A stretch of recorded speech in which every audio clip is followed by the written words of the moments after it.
I was standing in my wedding dress 3 hours before I was supposed to walk down the aisle when a detective showed up at my bridal suite. He told me my fiancé had taken out 2 life insurance policies on me, both with him as the only beneficiary. Total payout if I died, $1.5 million.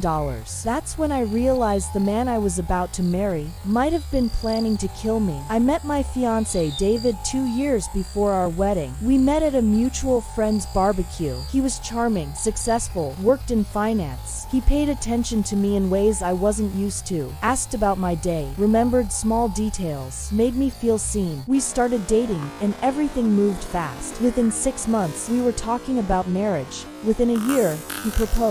I said yes without hesitation. I trusted him completely. But looking back now, there were signs. Small things I dismissed because I didn't want to be paranoid. David was protective. At first, it felt sweet. He'd want to know where I was going, who I'd be with, when I'd be home. He said it was because he cared, because he wanted to make sure I was safe.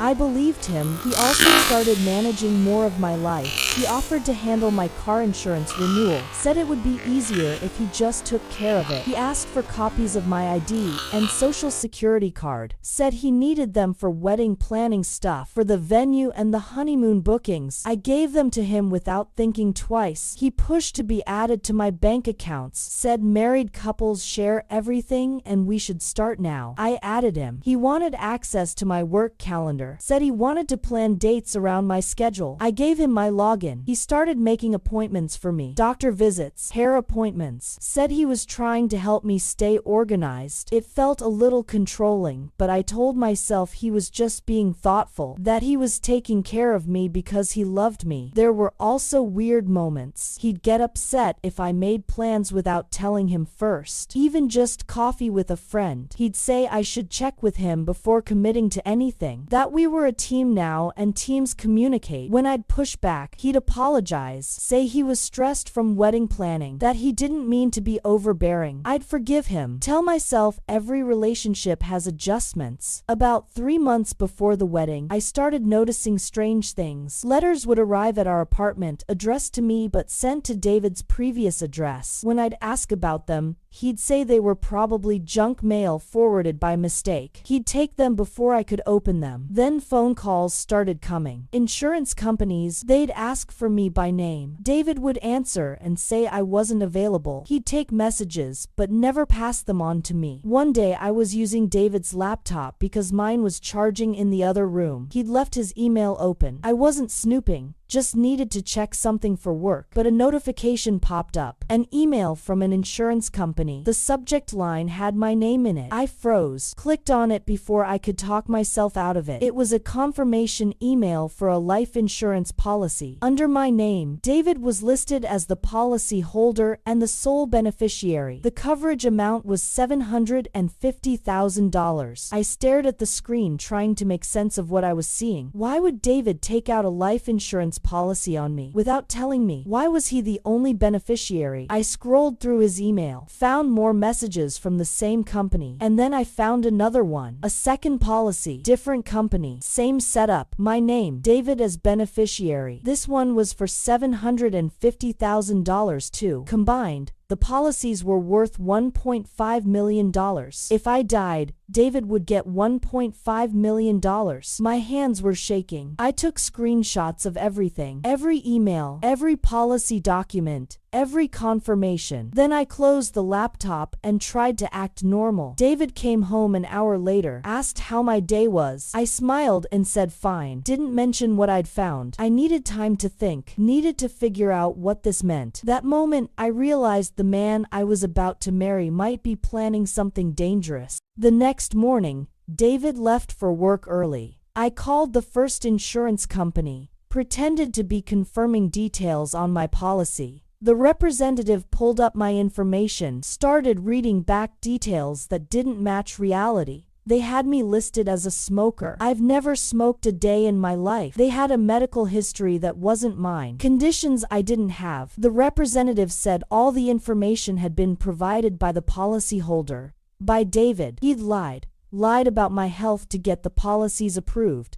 made me seem like a higher risk than I actually was. I hung up and called the second company. Same thing, false information, all provided by David. I was terrified. I called my best friend Maya, told her everything. She came over immediately, sat with me while I cried, and tried to process what was happening. She said I needed to talk to a lawyer, that I needed to understand my options, that I needed to protect myself. We found a lawyer who specialized in insurance fraud and family law, made an appointment for that afternoon. The lawyer looked at the screenshots, asked questions about my relationship with David, about his behavior, about our finances. Then she said something that made my stomach drop. She said life insurance policies on a spouse aren't unusual, but secret policies with false information are red flags, especially when they're this large. She asked if David had debts I didn't know about, if he'd been acting strange, if I felt safe. I told her about the controlling behavior, about him managing my schedule and my documents, about him knowing my every move. She said I needed to be very careful, that I should start documenting everything, that I should move money into a private account he didn't have access to, that I should tell someone I trusted what was happening in case something happened to me. I left that meeting in shock, started doing what she said. I opened a new bank account at a different bank, started transferring small amounts of money, amounts David wouldn't notice. I screenshot everything on his laptop,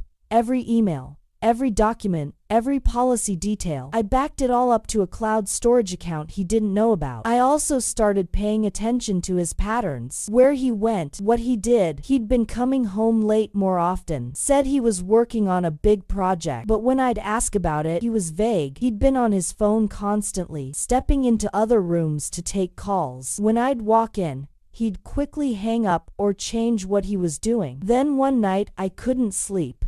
David was next to me snoring. I grabbed his phone, knew his passcode because he'd never bothered to hide it from me, went through his messages, found texts with his friend bragging about the policies, about how he'd found a loophole, about how he just had to wait until after the wedding. The friend had asked what he meant. David's response was easier to explain a tragic accident after you're married. I felt like I was going to throw up. My fiancé wasn't just planning to collect insurance money if something happened to me. He was planning to make something happen. He was planning to kill me. I took photos of the messages, put his phone back exactly where it was, lay there the rest of the night staring at the ceiling, trying to figure out what to do. I couldn't confront him. Not yet, not while I was alone, not while he could hurt me. I needed help, real help. The next day I went to the police, showed them everything.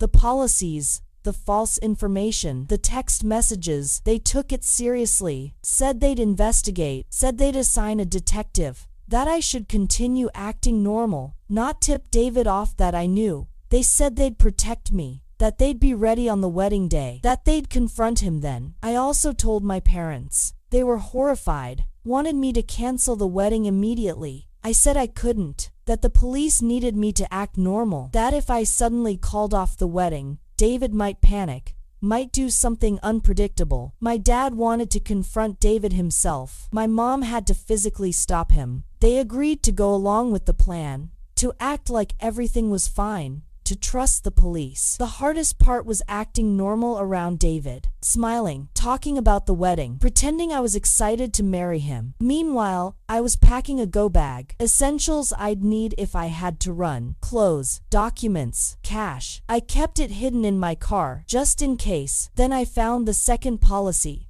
Was going through David's laptop again, looking for anything else I'd missed.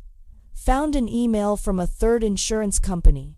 A third policy. He'd taken out another one just 2 weeks ago. This one was for $500,000, bringing the total to $2 million. 2 million reasons for David to want me dead. The wedding day arrived. I got ready with my bridesmaids at the venue, put on my dress, did my hair and makeup, smiled for photos. Everyone thought I was nervous about getting married. They had no idea I was nervous about staying alive. 3 hours before the ceremony, there was a knock on the bridal suite door.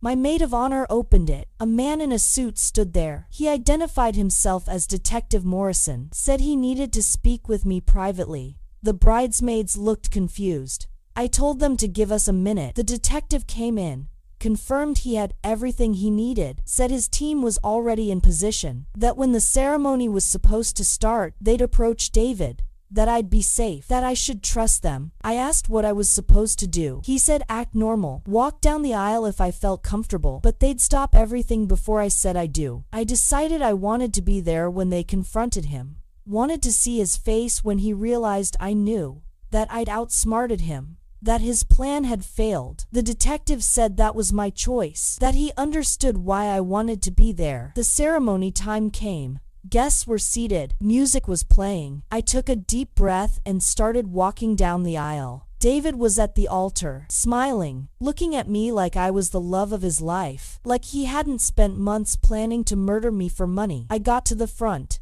stood across from him. He reached for my hands. I didn't give them to him. That's when Detective Morrison appeared from the side, with 2 uniformed officers. The music stopped. Everyone looked confused. The detective addressed the room, said there was a matter that needed to be addressed before the ceremony could continue. He turned to David, said his name, asked if he could confirm he'd taken out multiple life insurance policies on me without my knowledge. David's face went white. He looked at me, then at the detective, started stuttering. I spoke, said I knew everything, knew about the policies, knew about the false information, knew about the text messages where he talked about a tragic accident, said I knew he'd planned to kill me after we got married, that he'd seen me as nothing more than a $2 million payout. David tried to deny it, said I was crazy, that I was misunderstanding, that the policies were normal, that married couples insure each other. The detective pulled out printouts,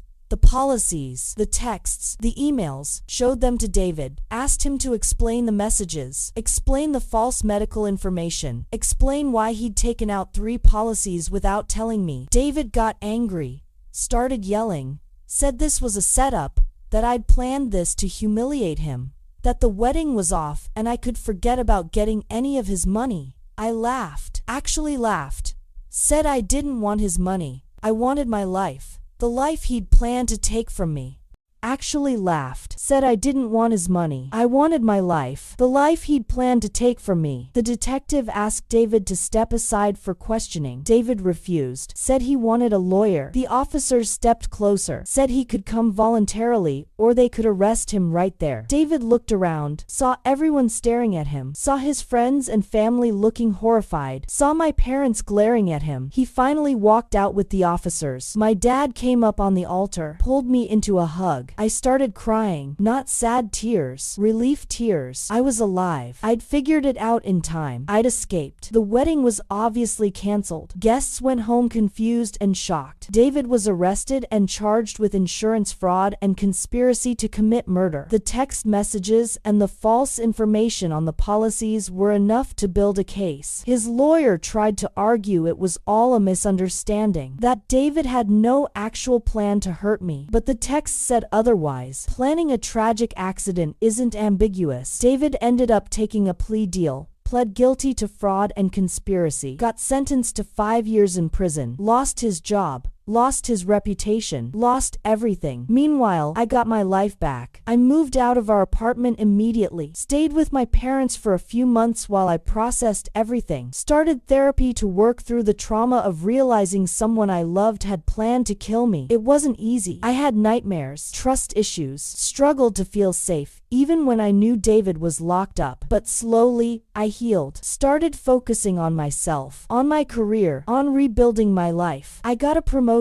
at work, moved into my own apartment, one that David had never been to, one that felt like mine. I started dating again eventually, took it slow, made sure I was ready, made sure I could trust my instincts again. What I learned from all of this is that your gut is never wrong. All those red flags I dismissed, all the controlling behavior I explained away, my instincts were screaming at me that something was wrong. I just didn't want to listen, didn't want to believe the person I loved could hurt me. But believing someone's potential instead of their actions is dangerous. Actions show you who someone really is. I also learned that choosing yourself is never selfish. Walking away from a wedding 3 hours before it started, calling the police on my fiancé, putting myself first. None of that was selfish. It was survival. It was self self-preservation. It was choosing my life over someone else's plan to destroy it. David saw me as a payout, as $2 million he could collect if I died. He didn't see me as a person, as his partner, as someone with value beyond money. He saw me as an investment that would pay out if he could make my death look like an accident. And he almost got away with it. If I hadn't been on his laptop that day, if I hadn't seen that email, if I hadn't trusted my gut enough to investigate, I'd probably be dead right now. The thought terrifies me, but it also reminds me how strong I am, how smart I was to follow my instincts, how lucky I am to be here telling this story. Choosing myself saved my life. If you were in my place, would you confront him or disappear quietly? Subscribe if you believe trusting your gut can save your life.